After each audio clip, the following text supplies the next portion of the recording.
Hello, I'm Ronnie Eldridge. Welcome to Eldridge and Company.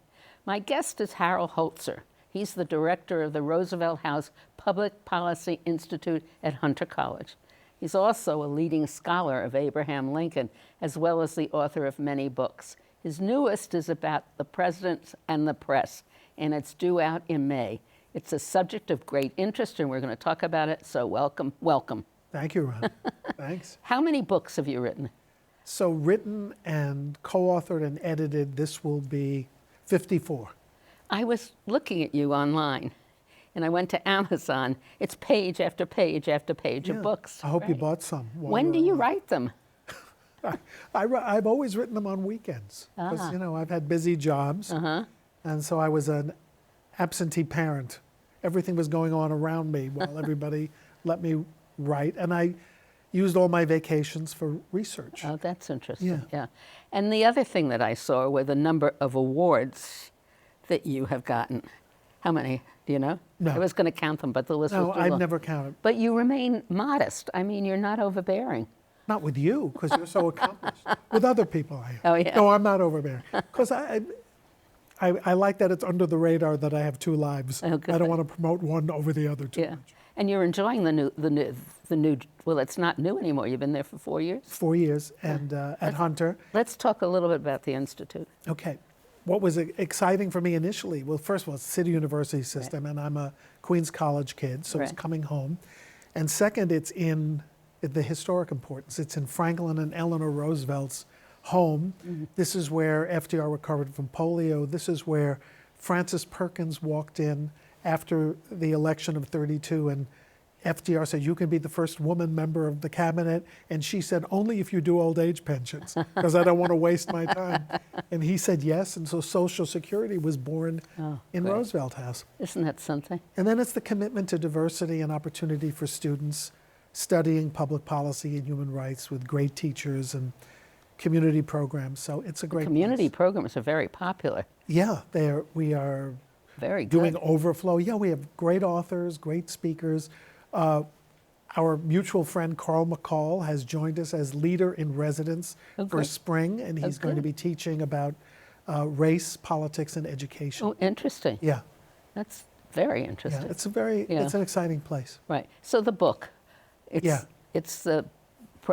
got a long title, Presidents versus... It's The Presidents versus the Press, from the Founding Fathers to Fake News.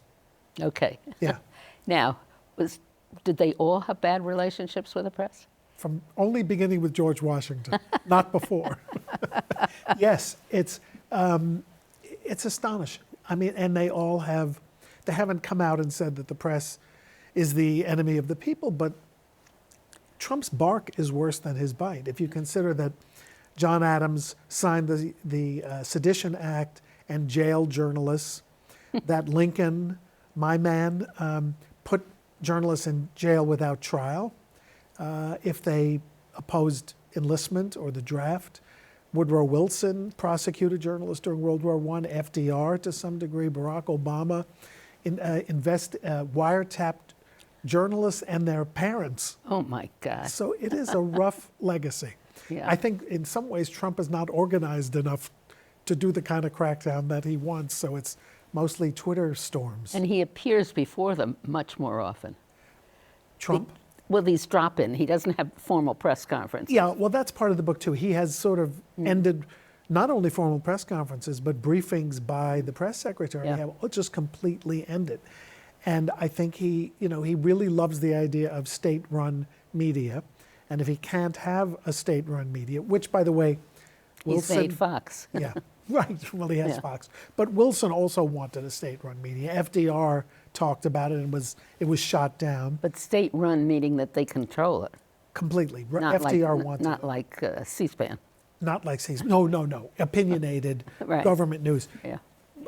So Trump makes up for it with tweets. And, the week that we're meeting, he had one day this week where he tweeted 156 times. Keeps him out of trouble. That's all he must do. It's so outrageous, and I can't believe that this is happening in the country. I just can't believe it. We come from, well, you're younger than I am, but we come from very exciting times. Yeah. where you never would have gotten, I don't think, gotten away with all of this, do you? No. And I think one of the things that's happening as the undercurrent from Washington on is the change in technology. I mean, Washington could jump up and down on a newspaper, which he did, but nobody found out about it. And by the time they did, they would have forgotten it because it would take months. It took months for his farewell address to get published in the westernmost states. I mean, Kennedy found a way to go around the press by going on television. FDR by doing fireside chats. Obama introduced the internet in a big way to the White House and stopped meeting the press, and they had to rely on his the White House Didn't Facebook Obama and have Twitter. regular press briefing? Regular, but less than his predecessors. Yeah. He made them use White House photographs as opposed to doing photo ops. Reagan had his weekly radio address, which he introduced. So I think in some ways, you have to give Trump credit for mastering the technology of the moment. In 10 years, it'll be something else. Do you but get his tweets? I can, but I'm not sure how to do it. Do you know how to do Twitter? No. So I think it's for a younger and a more committed demographic. But occasionally I see them, and I've used some in my book. But he is, obviously, he's vituperative as anything. And the Incredible. language is, of course, not what we used to think of as presidential. Your whole career, basically, has been mixed in with the press, Yeah, one way or another, right? When I met you, how many years ago? 50 years ago, you said? 50. You were working for the Manhattan Tribune. Was that the West Side paper It was called? the West Side. It was the old West Side News, Yeah, and it was called the Manhattan Tribune. yeah. And we were, because our publisher was very political, Bill Haddad, we covered West Side and Harlem politics. And I met Bella Abzug covering a debate at a place called the Pharmaceutical Center on 69th Street, which Yeah. I tried to walk past the other day. I don't think it's there anymore. Okay. It Do you was think? a little auditorium. Oh, really? So that's when you went from that paper to Bella? Not that year. This was 1969 because Oh. she was just launching her campaign Right. against Farbstein. Right. But he didn't show up for the debate. Barry Farber showed up for the Ah. debate. It was still That fun. was the Republican. He It was was a primary and then a Republican. right. Yeah. But he was laying in wait as Republican and Liberal Party. Yeah. Yeah. So no, we covered the 1970 races that both Charlie Rangel and Bella Abzug beat entrenched Mm-hmm. congressmen, absentee congressmen, really, both of them. And it was a great year. It was Yeah. fun. Yeah. And that was the year that Jerry Nadler was elected. The Assembly. Yeah. Yeah. But he had been ran for district Right. leader the year before. Oh, right. And all of our old friends, Maggie Payton and Yeah. Jerry, and Yeah. they were all involved in And West Side. Haddad had politics. run for that seat He had. in '82, right? In 66 or 64. No, you're right, 64. Yeah. And he was called an Egyptian I in think it was Jews' 62. Okay. That's He was an Egyptian in Jews' clothing. Right. That's how Farbstein beat right. him. Well, nobody really realized that he was Jewish because he was Right. married to a Paley and he lived in the Dakota. And a Roosevelt. And all of a sudden, it came out the last know. couple of weeks. And it destroyed. And he only lost by a couple of hundred Yeah, votes. I worked hard. Well, Ted Weiss ran in that and lost twice. Yeah, yeah. All by handfuls Right. of votes. But Bella won by 9 points. Bentley Cassell, who was they just had an obit because he was 103 years old. He was a judge. He ran. Oh, I didn't know that. Yeah. It But was do you all- remember? I mean, you remember those days. Yeah, I but did. we covered the reform designation, and the chair, who was a man, said to Bella, "You can't seat all these women from the caucus and all these places." And she said, "That's what you think." And she got the reform designation because Yeah. women Right. were seated as delegates. Right. It was something. Yeah. It was a great campaign. I was at City Hall then. She was angry at me that I wasn't working in the campaign. Well, you made For her work change. in City Hall Yes. for Lindsay. Yeah. Yeah. What did you think about the press when you were Bella's spokesperson? Oh, so Let's we haven't skip. made that transition. Right. Yeah, so she asked me in '75 when she was getting ready to run for Senate. Oh. The paper was already dead. I was working Yeah. for mayor for the Beam administration in the public events office, and she asked me to be her press officer, and I said, you know, it sounds great, but I'm not sure I know how to do it.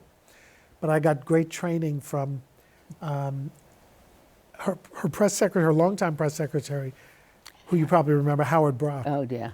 And He was terrific, right? he was great. Yeah, and he was so calm through all of Bella's. Well, once in a while he would lose his temper and go crazy, but yes, he was generally calmer than Bella. Yeah. So I went to work for her on St. Patrick's Day, 1975. And she said, I said, I'm here. She said, don't tell me you're here. You ought to march up Fifth Avenue at this parade. Look to the left, look to the right. Tell everybody Bella Abzug is coming. Tell the reporters. So I walked backwards for 30 blocks. I had terrible, like, muscle pains afterwards. And when it was over, I went up to Bella and I said, Bella, I did it. I walked backwards for 30 blocks. I told people to the left and to the right that you're coming. And she said, you don't have to tell people I'm coming. I'm Bella Abzug. That was my first day. That was a very hard campaign. She ran against Moynihan. Yeah. Now, did the press hurt her chance? There were moments. The Times didn't endorse her, right? The Times, well, the editorial board endorsed her, Oh, they did. 11-2, and the publisher overruled it for the first time in history. Punch Sulzberger, who became a friend when I worked at the Metropolitan Museum, he was our chair. He overruled the editorial board and insisted that it endorse Pat Moynihan, which they did. The editorial editor then resigned, John Oakes, Oh. and wrote a letter to the editor endorsing Bella himself, and they cut his letter. So this scandal went on for days. And I think it cost her the election because the Manhattan votes, Because it was very close. less than 1%. Yeah. Less than it was 9,000 out of 1 million votes. And it was almost the commercial, too. Wasn't that a problem? Wasn't there a commercial? Or she said she didn't know if she'd support Moynihan? Well, so the late and lamented Maggie Payton and I worked every weekend for a year and a half on the road. 55 out of 62 counties. She did great upstate, by the way. She won Erie County, she won Monroe County. So one weekend we decided we're going to stand up for ourselves and our families, and we both had young kids. We stayed home, and she went up to the Rhinebeck Fair, and someone said, would you support Moynihan if he won? And she said, not necessarily. And that was the beginning of the end of that. Well, that and the Times. Yeah. But also our mutual friend Sandy Frusher, who was Moynihan's spokesman, leaked the story to the New York Post that Ramsey Clark, who was also running in that primary, was gaining steadily in the polls, which was absolutely not true. But anything that could cast doubt on her momentum. Is it similar, do you think, to now in a funny way with Elizabeth Warren? I think the polling is more scientific now. I don't know what the polls then were. But, oh, yeah, it's the same. I mean, look. It's the thing that people don't think you can win. Yes, a woman can't win, to Right. quote Bernie Sanders. Right. Of course, he didn't say it, but he Right. did. But the other problem is, I think, and you know, I've been dealing as a press person with the New York Times for 45 years, but they endorse women, but then they always write a story It's not destroying the woman. They did it to Bella, they did it to Hillary twice.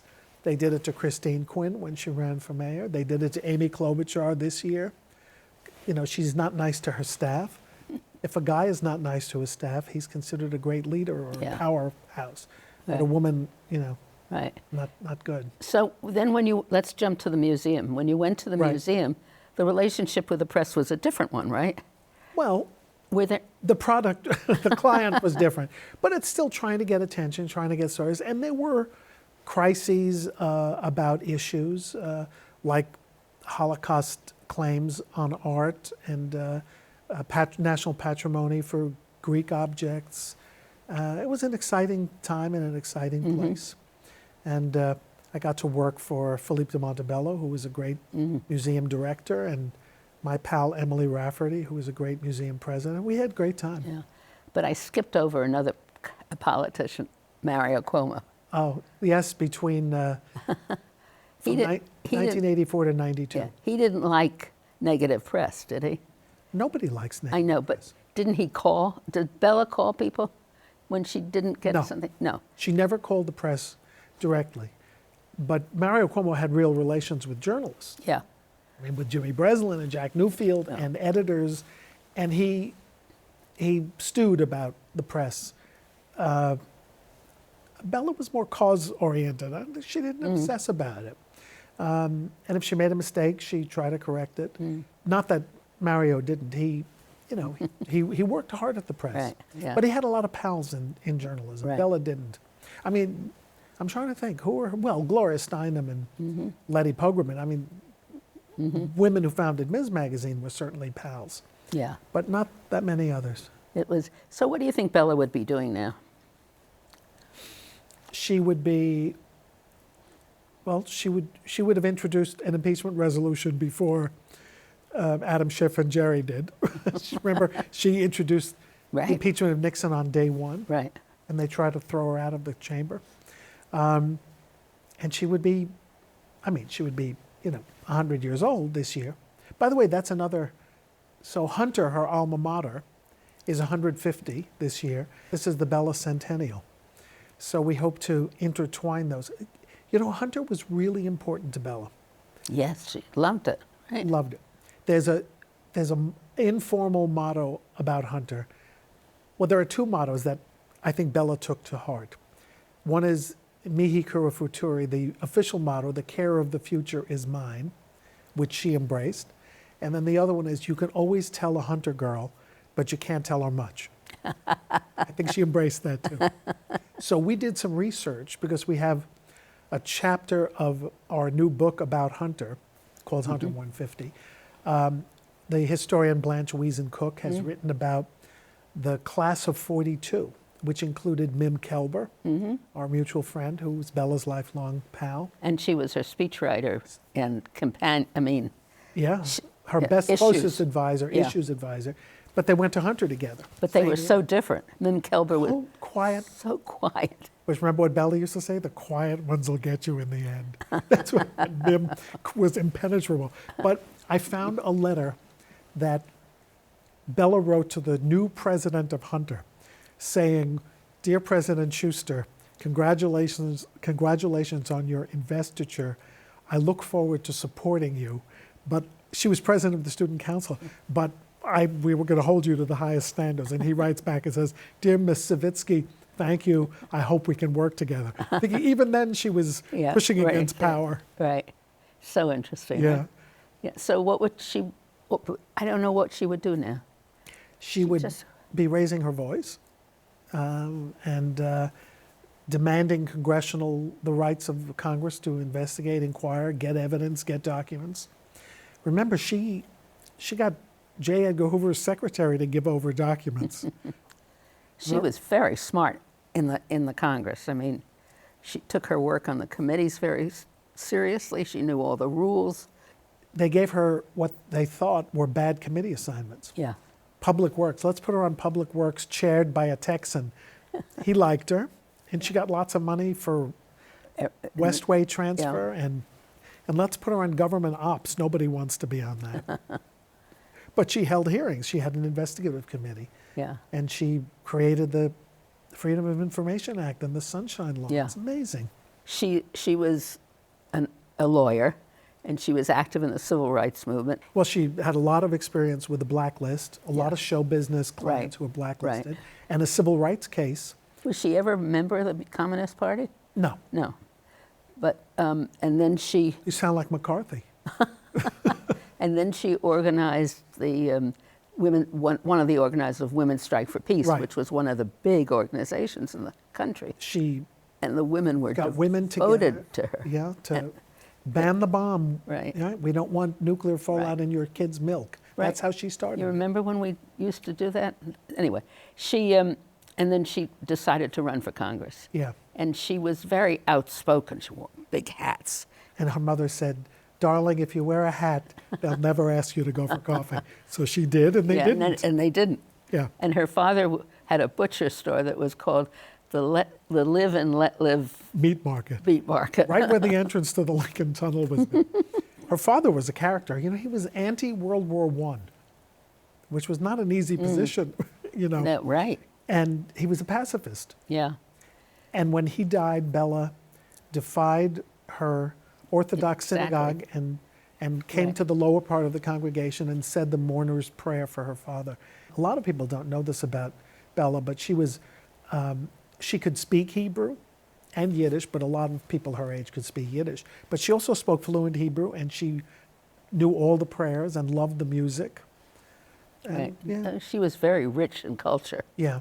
music and theater, and She loved music. all that stuff. Loved the opera. Yeah. Right. Do you remember when somebody in the Israeli consulate said, "No, your name isn't Avzug, it's Abchuk"? Yeah. She said, "You do your Abchuk, I'll do mine." Well, that would be a Czechoslovakian name, right? She was Martin's family was, I don't know what they were, Lithuanian or something. I don't know either. Anyway, so let's get back to the role of assertion. I mean, what is going to happen? Well, we need leaders to be assertive. By the way, Donald Trump is very assertive. Yeah. He has shown Too. that people want strong, maybe angry, but strong, relentless leaders. But they like it. And Yeah. maybe it's bad for people to like it, but they like it. And the problem is that women haven't been able to break through because we all remember maybe that our mothers were bossy. Right. I don't know what the story Right. is. But Bella was so ahead of her time. Do you think The she fact would that have she was run for president? Martin always thought so. Her husband always thought so. Yeah. There's a great story about when Nixon invited Bella to the White House, and she said, "I'm not going there." And Martin said, "Bella, we have to go. I want to see where I'll be living when I'm first man." So they went, and of course she was not exactly friendly on the receiving line. Yeah. I think she grabbed Nixon and she said, "When are you going to end the war?" Right. And he said, "Keep." And then Pat Nixon said, "I love your little bonnets." But she put her, I don't know, but she would have been great in the Senate. Yeah. To Yes, she would be have. one of 100. And the year she ran, there were no women in the Senate. None. And, only 19 in the House. So I think one thing I wish she could have been around to see, I mean, she was not even 79 when she died, but just to have seen the number of women who followed her. And all of these women, like Carolyn Maloney and others, credit her with,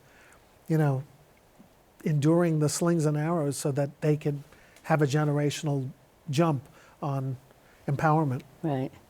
And they organized. I mean, the women were, this beginning of NOW, the Women's Political Caucus, Yeah. the whole thing. She was a major organizer. Do we know how to do that anymore? I don't know if because of the technology, Internet. it's all on the internet. Yeah. And that's a lot of organizing on the internet, but It it's is. never visible to everybody. There's still something about a crowd and a rally. I don't know if the next generation is going to be bothered with that experience. It's all going to be your cell phone. Just hope they don't grow up to be cynical and not involved in things, Well, we were cynical and involved. I was. You were not cynical? I don't think I was ever cynical. I always thought we could change. I mean, we could make a difference. Well, it's still Where I got that from. well, you were also a terrific leader, but we need more leaders. Well, I don't know if I was really a leader, but I was certainly there. You were there. I was a good strategist. Bella and I worked together. I met her through Al Lowenstein when she had the 17th Congressional District Peace Action Committee. See, she used to organize. I mean, we had more organizations. Al Lowenstein was the king of that. We were Citizens Against, this, Right. that, everything. So it all came together. And unfortunately, sometimes we would tease her about the grassroots or the weeds or something. But anyway, she did that. And then she had a coalition of the organizations. Right. And Remember the 51st State? That was one of Bella's brainchild. And free subways. That was, that my husband was the 51st state, wasn't he? Yeah, well, they were in it together. It was Jimmy nice when they Breslin, did Norman things Mailer. together. Yes. Yeah. I remember the first press conference with all of them on the steps of the library, not far from where we're sitting. Okay. Yeah. So what does it feel to get like this, old and looking back?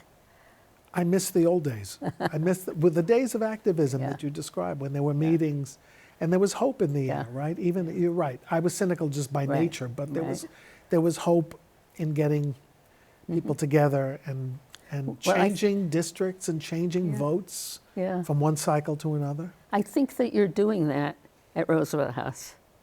I think with all the great programs and the energy there, that's helping. And hopefully the students who come out of there will be. The students are committed to getting the census done accurately, getting their parents and their grandparents, who many of whom are wary of answering questions, getting them counted, and they understand that. That's a big issue for them.